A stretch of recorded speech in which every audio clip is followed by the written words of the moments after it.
আমাদের নবী হজরত মুহাম্মদ সাল্লাল্লাহু আলাইহি ওয়াসাল্লাম 570 খ্রিস্টাব্দে 12ই রবিউল আউয়াল সৌদি আরবের মক্কা নগরীতে আগমন করেন।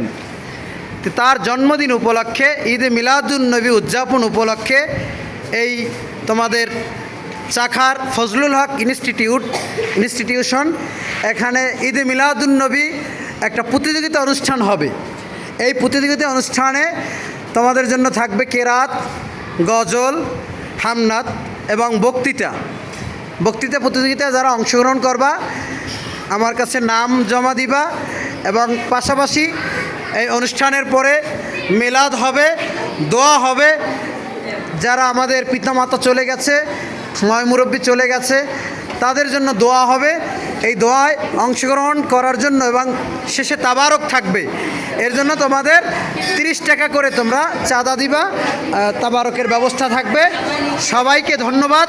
ইনশাল্লাহ এই জন্য প্রস্তুতি নিতে থাকবে আগামী সপ্তাহে অনুষ্ঠান।